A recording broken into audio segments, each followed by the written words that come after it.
pull up your Facebook and check. You need your headphones to check audio. Can you see me? No, on Facebook, can you see me? Don't zoom. Okay.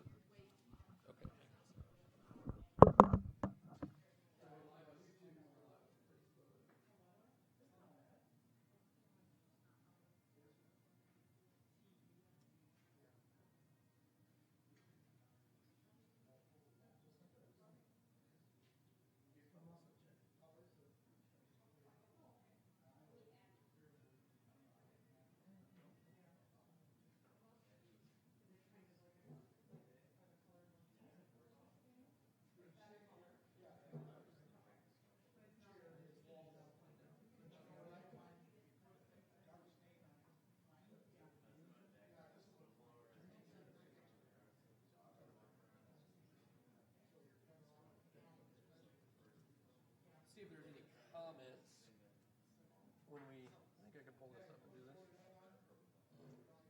Okay, microphone. That's yours. Yeah. Check, check, check. How do we sound? Check.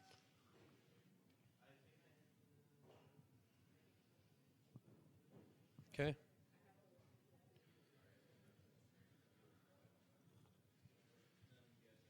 So is it actually playing? Is it working? Can you hear me through the phone is really the most important thing.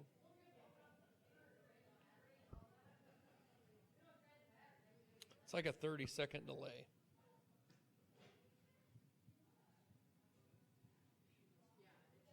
It's good? Oh, awesome. Looks good too. Maybe a little louder? Like this. How's that? Should we boost the volume? We gotta wait 30 I seconds. got it. She's got a live. Oh. Is this okay? How's this? Better? I think we're good. Yeah, but you can hear it through the streamer, right? You can't? There's no audio through the streamer.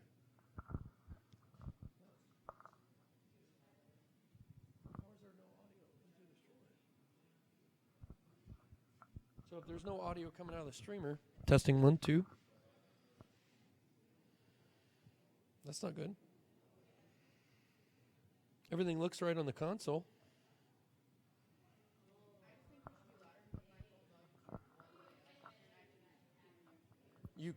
You can hear me though?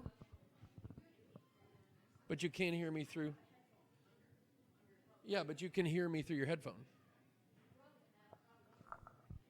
I need to know if you can hear me or not.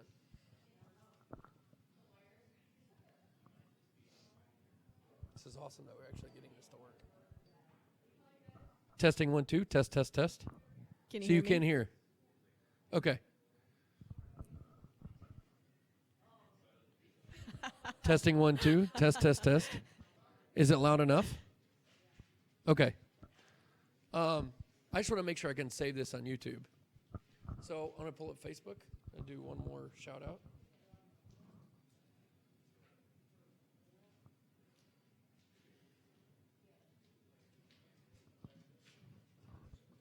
It's easier just to pull out your phone, but your audio isn't as good. And you're kind of at the mercy of...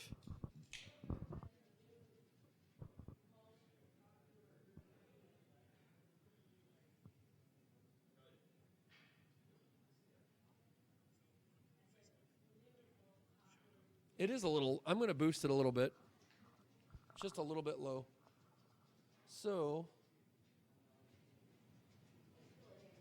testing 1, 2. Okay. So we have no idea whether anybody's actually like watching this. There's no way, because it's not like a Facebook Live video. It's like they go to Facebook and then they check into YouTube. So I'm recording it on YouTube. Can you edit videos on YouTube? No, but I mean, like once it's done. Yeah, that's the only thing I wish we like had a way to. Testing 1, 2. There we go. Should we start? Okay. That's all right. People just put it on and walk away and come back. Okay, so my name is Mark Hawkins, and I'm the president of Hands on Deck. And the main reason and Hands on Deck exists is to build boats, and we build boats with adults and also with youth. The focus is youth and families. If you look at our mission statement on the website or anywhere else, it's kind of the core thing of what we do. And we'll talk about this, Hannah and I will talk about this, but the core principle behind that is a boat's really difficult to build. So having a community of builders around a boat, both young and old, forces people out of their comfort zone to do something that's difficult as a group.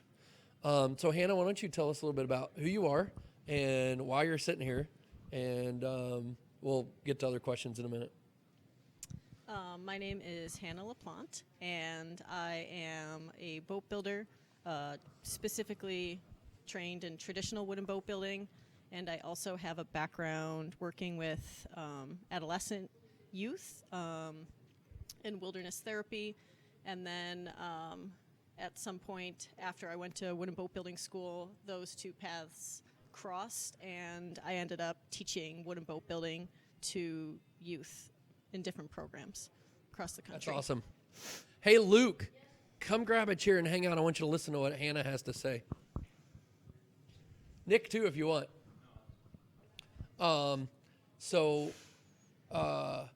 You were at Rocking the Boat, I was at Rocking the Boat. and you also have a little bit of experience with urban boat builders in Minnesota.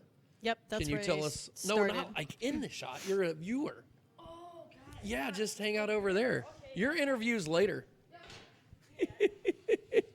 That was Luke, our apprentice at Hands on Deck. We're happy to have him around, even when he walks through shots. It's awesome. So tell us a little bit about your experience with the other boat building organizations and what, just that. Well, after boat school, I went to the traditional wooden boat building school in Port Townsend, Washington. Port Townsend, Washington. And afterwards, I ended up in St. Paul, Minnesota, and I was working for Boat Art. Tom Sweeney is a master shipwright, and I got to work alongside him in a wood boat restoration shop. In St. Paul. In St. Paul, doing classic antique boats, Chris Crafts and all those sort of mid-century How long did you do that? runabouts. On and off for quite a few years. How old were you? Late 20s to early 30s. I still Okay. go back and hang out in the shop when I get a chance. Okay. Just to work alongside him. So when were you at Rocking the Boat? How old were you? I don't know, 5 years ago, early 30s. Yeah. And for those of you who don't know, Rocking the Boat is in the Brooklyn or the Bronx? Bronx. Bronx, South Bronx. In New York City. Mm-hmm. And they have a huge program that serves a lot of youth annually, but they do concentrate on a few of them as like apprentices, right? There's like 5, 10, 15 core group of kids that kind of make up their, I'm talking up. Rocking the Boat kind of seems to be, so there's this emerging field of using wooden boat building to in programs for youth to either teach them math or to provide a safe space for kids after school who would otherwise maybe not really have much to do, and so this is like a productive, safe environment for them. Sometimes it's geared towards, people who have trouble concentrating in school, and sometimes it's just for people who don't want to play sports or whatever. So social programs throughout the country. And Rocking the Boat kind of has been, I don't know, maybe around the longest. It's definitely seems to be kind of the gold standard of, wow, they really had hit the ground running. I know it started really small and organically, and they have done Adam Green has done an incredible job of developing a program that uses boat building as its core, and he's been really true to keeping it traditional boat building, and and then developed an on-water program and an environmental Science program and and a sailing program. In And New York so City, there's a little bit where- something for everybody. yeah.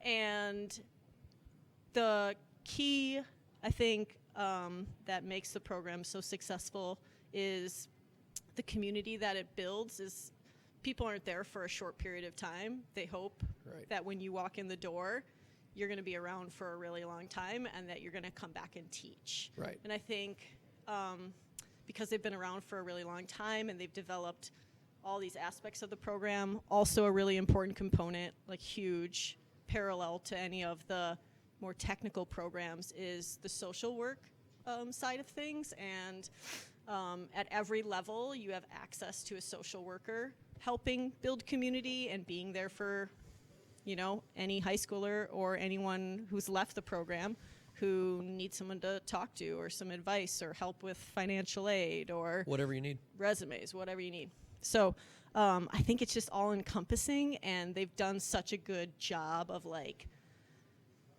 harnessing the resources Right. in that area, and yeah, just meeting the needs of a lot of people. And it's a super like positive vibe of the students. Like those are like my favorite. Well, so I'm looking at Luke over here off camera, and I think all of us would love to see Luke come back and work in Hands on Deck. But at the same time, you also want those kids to go off into the world, and like, I want them to be a world, you know, a very, very established craftsman. So you kind of have to go out in the world and establish yourself, you know, making fine violins or beautiful boats or cabinets or whatever else to have that experience, you know. NWTC is a technical college here in town, and, you know, technical colleges really appreciate teachers that have real-world experience and not just a degree. That's really valuable. But I want to get back to the traditional boats, okay? So we just built a 23-foot Chesapeake Lightcraft Team Dory. Thank you very much, John Harris. Really appreciate the donation of the Team Dory. And I think there is a place for epoxy plywood construction, and I think it's worked really well for us. But there's also a place for traditional boat building. And what Adam had said to me is, it's hard. It's like the hardest thing you can do. And we're not hurrying through it. Jim Spitzer always says, you know, we're not trying to hurry through stuff. You're not hurrying through it. You're teaching processes all along the way. And, you know, I'm starting to feel that. Like, there is a place for really long traditional boat builds in this kind of environment. What are your thoughts on that? Yeah, I think the skill that comes from building a traditional boat versus the skill from like a glued lap strake boat, I think is more valuable. That just might be my personal opinion because I just You've done it. prefer it. Yeah. I'd also rather work with like real timbers instead of plywood. Right. It's just nicer Well, to we were work talking with about the and- epoxy, and, Tyvek suits and yeah, gloves and yeah, and when someone comes into a shop, if it's like someone who has no idea about boat building or anything, like you come into a shop where their parents drop them off, you know, and they're like, "Sweet, why are you wearing a Tyvek suit and a respirator? Is this something that I should be worried about?" So I think the continual use of those products, like they definitely have their place for a lot Yeah. of things, but I think if you're just gonna kind of teach kids and you want to really like grab them and then give them the best, like widest range of skills, right. then I think traditional boat building is So if Hands on Deck ideal. decided to do like a Harris-Schaff 12 or something like that, and it took us years to build it, and you know the board is going to say, well, we got to sell this boat to make back all this money that we spent years, you know, working on. You know, how would you even begin to value that boat, and how long would it take you to sell it? Versus an epoxy plywood boat that you can make look beautiful, you can have it available in a month or 2 or 3 or 4 or 5 or 6 or 7, and get a return on investment. So I think that's a tough balance. I think Adam isn't focusing on the sale of those traditional wooden boats. No, because they're using them. So 'Cause they're he's using already them. like He's already thought that funded the into program. Yep. And they're using them, and at the older kids, they're either like restoring different boats or maybe building like a And then commission or the something like restoration that. aspect of it. Right. But yeah, you know, even if you're gonna like, there is some work in wood boat restoration, but Oh yeah. sure as heck pays off to know how a traditional boat goes together instead of these two pieces of plywood just like magically notch in because the CNC machine. No, don't bust Clint Chase because we love Clint Chase. I don't know him, but, you know, I've also worked with CNC machines so I was on a plywood epoxy build that, in my opinion, was... Are we talking about the St. Isles or different? Different. Different, okay. That was like way too complicated, as would a Harrishoff be for a boat program. And that's something that, like a youth boat beginning project. A simple skiff, yeah. Yeah. Yeah. So, sorry, what was my train of thought on that? Well, we're talking about the difficulty of a complex, epoxy plywood build. It would be very difficult to build. Yeah. So I think that needs to match up. So it could be a little bit longer. You don't want it too long to lose interest for the kids even, but you also want it to be long enough that you don't feel rushed or that, like, the kids come in. This was something that kind of came up for me throughout different projects is I don't want the kids to come in and be like, whoa, cool, you put a bunch of planks on over the weekend at the end of the build because they needed to get done. Right. You've got that And- schedule. We've got to get this boat finished. We've got to get this content. And it was done. like me and a buddy hanging Yeah. out, I feel like we've done that to Luke a couple of times. Like, came in and like, hey, looks like you did a lot of work without me. So and, people yeah. argue both sides. That was always something important to me as the builder and as like the person who was trying to get these kids invested and excited about it and to feel really proud about themselves. It was to be like, these kids, we're saying the kids build the boat, like, and we're telling the kids that they're going to build the boat. So let the kids build the boat. Right. It might take a little bit longer, but like, yeah, they're going to mess up because that's what we're doing. Right. Like, and that's Luke, have you ever made a mistake? Okay, just checking.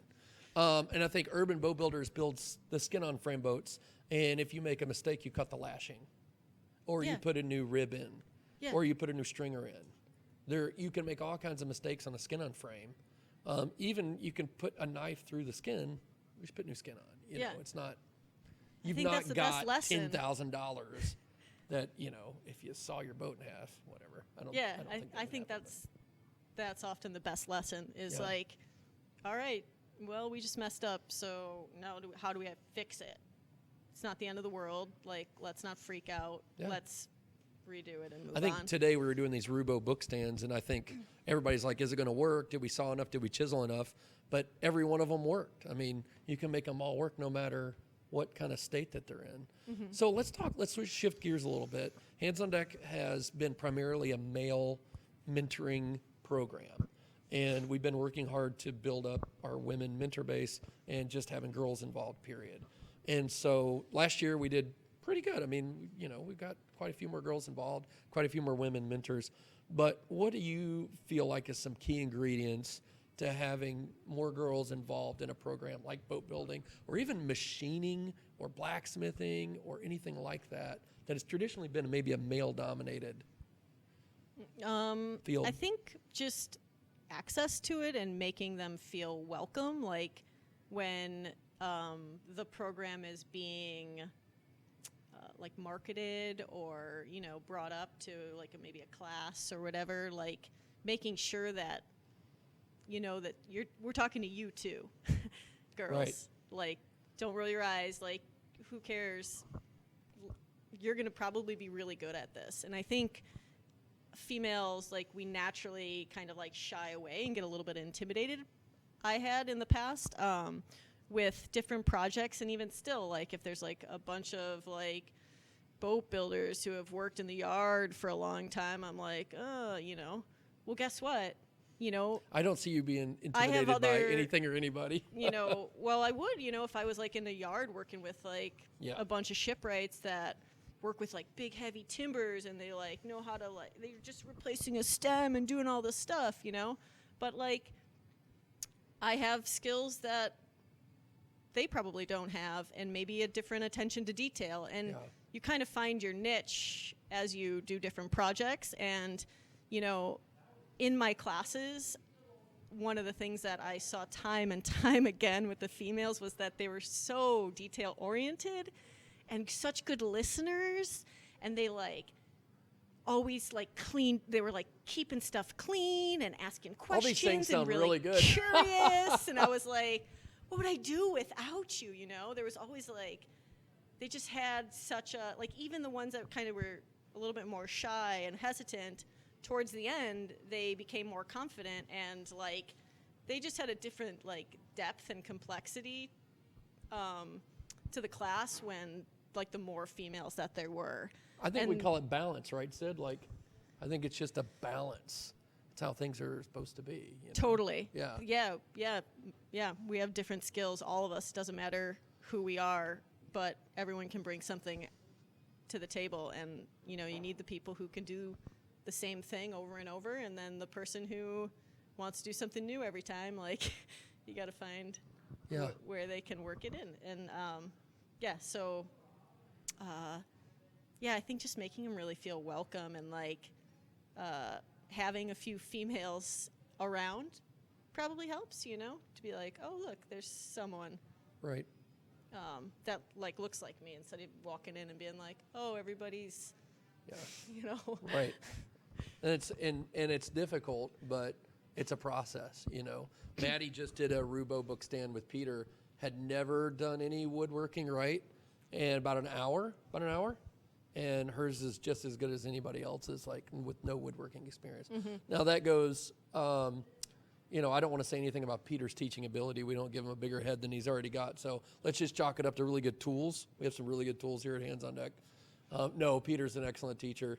And so having good teachers is a big part of it. And that goes all the way back to having a traditionally built boat. If you don't have somebody who knows how to build a traditionally built boat, if you don't have a shipwright, a trained shipwright, well, then you kind of start with Chesapeake Lightcraft. Totally. You know, Yeah. Bevan You- Skiff. Yeah, you do what you can work with, and you start with Right however on. you can meet the needs of the community, and then you work from there, you know? Right. Teach yourself. And then how important is it to use the boats that you make? I think, Not to put you on the spot. you know, like, that's kind of a funny question, because I really do like to canoe, but like, rowing's not my thing. I would 100% rather work in a shop and build a rowboat, and like, probably not really care to row. Yeah. And I think we have So- quite a few mentors that, you know, would rather build the boat than Like, row the boat. I for have sure. limited time these days, you know? Like, if I have time to do one or the other, I want to build.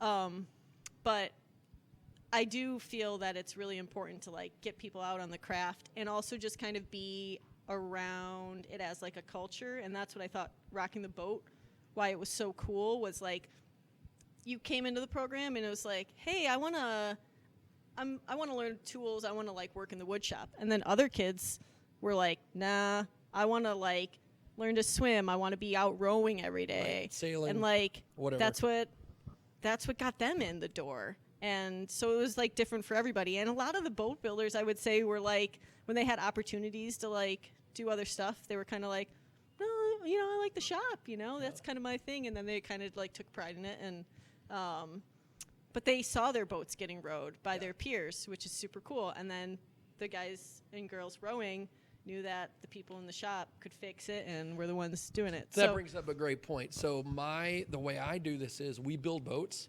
and I destroy them. And then that gives more work for the people in the shop, right? So I've put holes in boats. I've had boats come off the top of vehicles, however many other ways that I've wrecked boats. It's amazing that I'm even allowed to transport anything that we built in this shop. Like, Luke is my supervisor now. It's like, got the straps, got the ropes. Is it locked down? Let's triple check it. Okay, good. And you get the kids out on the water regularly. Well, we started a little bit last year, and I mean, I guess we've started for a while, but every year we've done a little bit more. And so this year we're taking a bigger bite of it. We're going to do a Monday night row. We're doing some summer camps. I really feel like, like if Luke's invested in a canoe, the 6-hour canoe, which is actually a 3-month canoe or an 8-month canoe, whatever you want to call it. But, if Luke's built this boat, he should get in it and see, is it stable? Is it not stable? Oh, yeah, absolutely. What's the right length paddle for me? All those different things. I think that part absolutely. of experiencing that way, if he goes to build another one, maybe we should put 2 skegs in, or maybe we should, change the chine log or anything, any part of the boat, So making those modifications and informed improvements, or just trying. That's one of the things about skin on frame boats, because you can try different things. It's like, oh, let's build another one because it only takes 40 hours or 80 hours, whatever. Let's build another one and do this and change that. That is what I think urban boat builders in St. Paul, I think now maybe officially Minneapolis, what they have really capitalized on and done a really great job with. And I was there when they were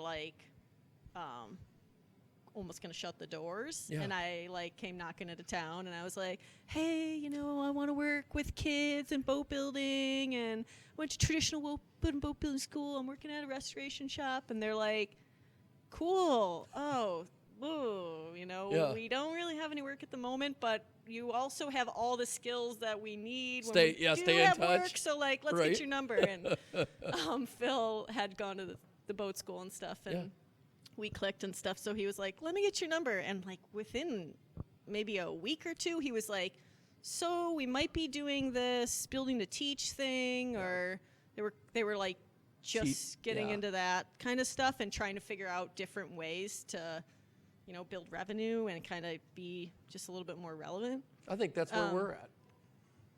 And so I was driving all the way around all over St. Paul and picking up stuff that Phil and the apprentices would prep for me, and I would pull in hot at Urban Boat Builders and load up tools and sticks hanging out the back. This sounds familiar. Sticks hanging out the back of my wagon, and I'd show up at the junior high, and that's I'd awesome. March in and be like, oh, what corner of the gym do you have me building in? And I would set up shop on some sawhorses, and we'd build for 6 weeks, maybe a couple days a week, or a lot of times there were after school programs, right. That had you in some little nook, some unused room. It sounds awesome, though. It was just guerrilla boat building, and I really resonated with that, where it was you could just kind of roll up and build these things with just, sometimes I had 1 or 2 kids show up who, you're like, okay, we would just hang out. Happen. And I was like, you know what, this is great. Sometimes me and this one kid, we weren't even talking.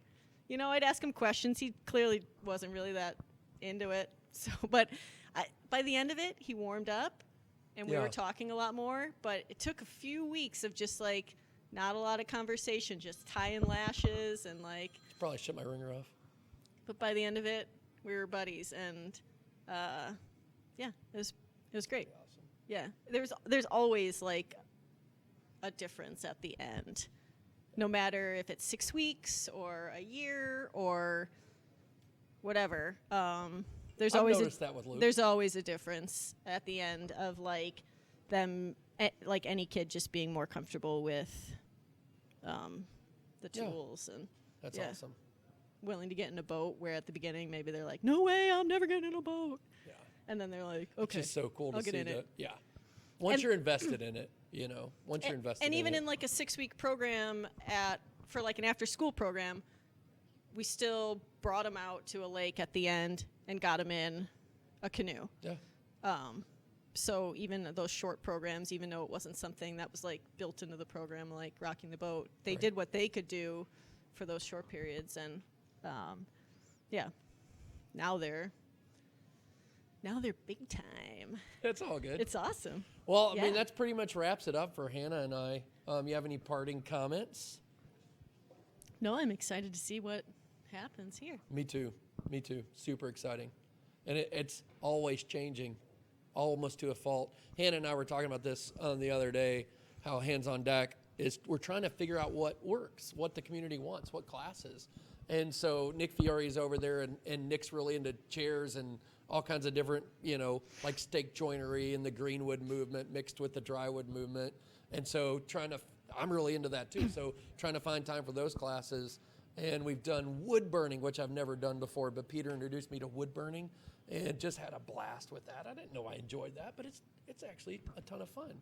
And that kind of translates into maybe the old way of doing coal roasting, where they would scribe with a knife and fill it with lamp black. And, so you have all these different things to be involved in. So finding something that you really enjoy, have qualified teachers to instruct in, and that sticks, and kind of sticking with it for a while. I think that's ties to kinda the what area key. is always Yeah. kind of Right on.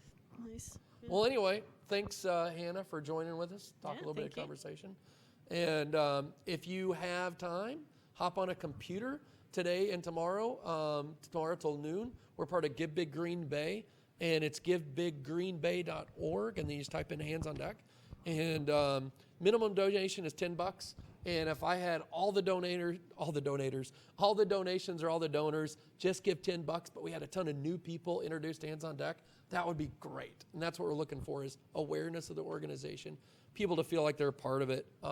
If you want to give 100, if you want to give 1,000, won't turn that down. But we're just looking for people to be invested in what we do. Thanks, guys. And we'll talk to you later.